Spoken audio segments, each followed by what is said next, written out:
नमस्कार दोस्तों, स्वागत आपका हमारे चैनल पर। हमारी आज की कहानी है चाची को सबक। सुखराम की पत्नी रानी बड़ी शौक और चुलबुली थी। अपनी अदाओं से वह सुखराम को हमेशा मदहोश किए रहती थी। उसको पाकर सुखराम को जैसे पंख लग गए थे और वह हमेशा आकाश में उड़ान भरने को तैयार हो उठता था। रानी उसकी इस उड़ान को हमेशा ही सहारा देकर दुनिया जीतने का सपना देखती रहती थी। अपने मायके में भी रानी खुली हिरनी की तरह गांव भर में घूमती रहती। इसमें उसे कोई हिचक नहीं होती, क्योंकि उसकी माँ बचपन में ही मर गई थी और सौतेली माँ का उस पर कोई कंट्रोल नहीं था। रानी छोटे बड़े किसी काम में अपनी सीमा लांघने से कभी भी नहीं हिचकती थी। शादी से पहले ही उसका नाम गांव के कई लड़कों के साथ जोड़ा जाता था। वैसे ब्याह कर अपने इस घर आने के बाद पहले तो रानी ने अपनी बोली और बर्ताव से पूरे घर का दिल जीत लिया, पर जल्द ही वह अपने रंग में आ गई। सुखराम के बड़े भाई श्यामलाल की सबसे बड़ी औलाद एक बेटी थी, जो अब सयानी और शादी के लायक हो चली थी। उसका नाम काजल था। श्यामलाल के दो बेटे अभी छोटे ही थे। श्यामलाल की पत्नी पिछले साल हैजे की वजह से मर गई थी। रानी के सास ससुर और श्यामलाल अब कभी कभी काजल की शादी कर देने की चर्चा छेड़ देते, जिससे वह डर जाती। उसकी शादी में अच्छा खासा खर्च होने की उम्मीद थी। रानी चाहती थी कि अगर किसी तरह उसका पति अपने भाई श्यामलाल से अलग होने को राजी हो जाए तो होने वाले इस खर्च से वह बच जाएगी। रानी ने माहौल देखकर सुखराम को अपने मन की बात बताई। सुखराम एक सीधा साधा जवान था। वह घर के एक सामान्य सदस्य की तरह रहता और दिल खोलकर कमाता। वह इन छह प्रपंचों से कोसों दूर था। रानी की बातों को सुनकर पल भर के लिए तो सुखराम को बहुत बुरा लगा, पर रानी ने जब इन सब बातों को जिम्मेदारी अपने ऊपर छोड़ देने की बात कही तो वह चुप हो गया। यही तो रानी चाहती थी। अब वह आगे की चाल के बारे में सोचने लगा। पहले कुछ दिनों तक तो उसने काजल से खूब दोस्ती बढ़ाई और उसे घूमने फिरने, खेलने खिलाने वगैरह की पूरी आज़ादी दे दी। फिर खुद ही अपने सास ससुर से उसकी शिकायत भी करने लगी। एक दो बार उसने काजल को गुपचुप उसी गांव में रहने वाले अपने चहेते पड़ोसी मोहन के साथ मेले में भेज दिया और पीछे से ससुर को भी भेज दिया। काजल के रंगे हाथ पकड़ जाने पर रानी ने उसे घर में रहने से साफ इनकार कर दिया। सास ससुर और गांव वालों ने उसे समझा समझा कर थक गए, पर उसने तब तक कुछ नहीं खाया पिया जब तक कि पंचों ने अलग रहने का फैसला नहीं ले लिया। अब तो रानी की पोबारा थी। अकेले घर में उसे सभी तरह की छूट थी। न दिन में कोई देखने वाला, न रात में कोई उठाने वाला। अब तो वह अपनी नींद सोती और अपनी नींद जागती।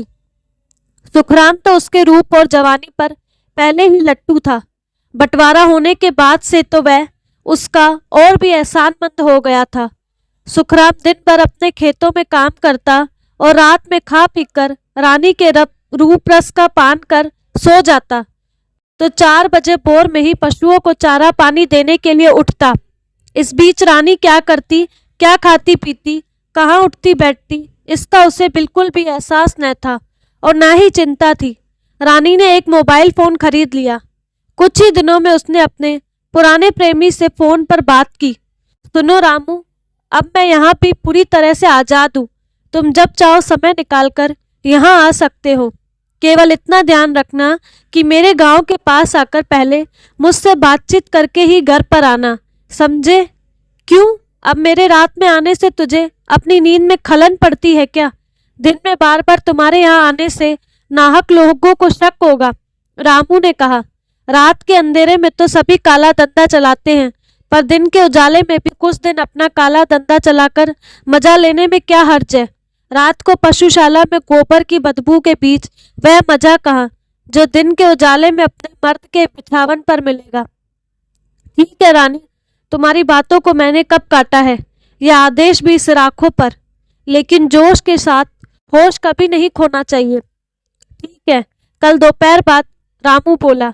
दूसरे दिन सवेरे ही रानी ने सुखराम को चाय नाश्ता कराकर दोपहर का खाना देकर खेत पर काम करने इस तरह विदा किया जैसे कोई माँ अपने बच्चे को तैयार कर पढ़ने के लिए भेजती है।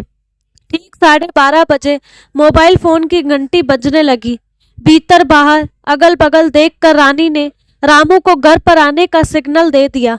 रामू सावधानी से उसके दरवाजे तक आ गया और वहां से उसे अपने आंगन तक ले जाने के लिए तो रानी वहां मौजूद थी ही।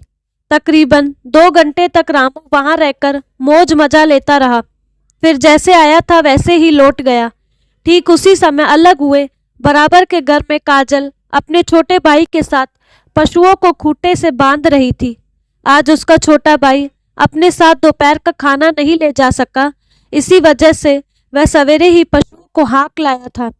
काजल ने चाची के घर से निकलकर एक अजनबी को जाते देखा तो उसे कुछ अटपटा सा लगा, पर वह चुप लगा गई।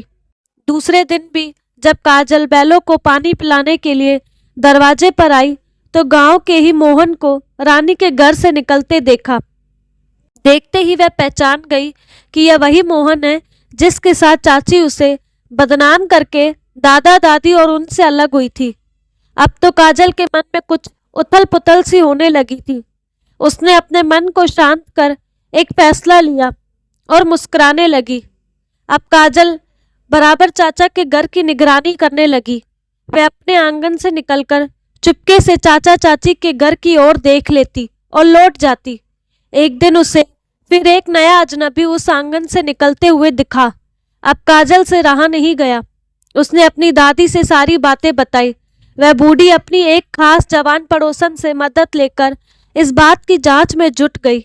तीनों मिलकर छिप छिप कर 1 हफ्ते तक निगरानी करती रही। काजल की बात 16 आने सच साबित हुई। फिर दादी ने अपने बड़े बेटे श्यामलाल और अपने पति से सहयोग लेकर एक नई योजना बनाई और 2-4 दिन तक इंतजार किया। दूसरी ओर रानी इन सभी बातों से अनजान मौज मस्ती में मशगूल रहती। वैसे उसके घर में जो भी मर्द आता वह कोई कीमती चीज उसे दे जाता। रामू को आए जब कई दिन हो गए तो रानी के मन की तड़प बढ़ गई। दिल जोरों से धड़कने लगा। उसे ख्याल आया कि चंदू भी आने से मना कर चुका है तो क्यों न जान फिर एक बार रामू को ही बुला लिया जाए। उसने झट से मोबाइल फोन उठा लिया। दूसरी ओर से रामू ने पूछा, हाँ रानी, क्या हालचाल है? तुम वहाँ खुश तो हो ना? क्या खाक खुश रहूंगी? तुम तो उधर का जैसे रास्ता ही भूल बैठे। दिन भर बैठी रहती हूँ मैं तुम्हारी याद में, और तुम तो जैसे डुमरी का फूल बन गए हो आजकल।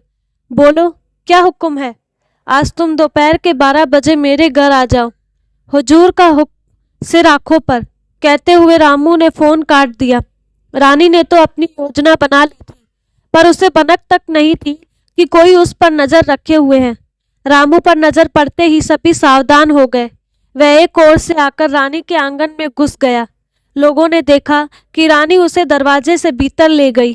काजल ने दीदी के कहने पर सुखराम चाचा को भी बुलाकर अपने दरवाजे पर बैठा दिया था। धीरे धीरे कुछ लोग और आ गए और जब तकरीबन आधा घंटा बीत गया तब सुखराम को आगे कर सभी लोग उसके दरवाजे पर पहुंच गए। दस्तक देने पर जब दरवाजा नहीं खुला तब लोगों ने सुखराम को ऊंची आवाज लगाकर रानी को बुलाने को कहा। उसकी आवाज को पहचान कर रानी को कुछ शक हुआ, क्योंकि आज उसे दान के खेत की निराई गुड़ाई करनी थी। आज उसे शाम में भी देर से आने की उम्मीद थी।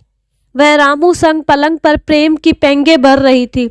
जो ही रानी ने दरवाजा खोला, सामने सुखराम के संग पास पड़ोस के लोगों को देखकर उसके तो होश उड़ गए। वह कुछ बोलती इससे पहले ही पूरा हुज्म उसके आंगन में घुस गया और रामू को भी धर दबोचा। पत्नी रानी के सामने हमेशा भीगी बिल्ली बना रहने वाला सुखराम आज न जाने कैसे बब्बर शेर बनकर दहाड़ता हुआ उस पर पिल पड़ा और चिल्लाया, आज मैं इसको जान से मार कर ही चैन की सांस लूंगा। उस दिन के बाद से फिर न तो रानी कभी वापस गांव में दिखी और न ही उसका प्रेमी। सुना था कि वह शहर जाकर कोई घरों में बर्तन मांजकर फटेहाल गुजारा कर रही है। तो दोस्तों, कैसी लगी आपको कहानी? अपनी राय कमेंट बॉक्स में जरूर बताइएगा। साथ ही हमारे चैनल को लाइक शेयर एंड सब्सक्राइब करना ना भूलें। धन्यवाद।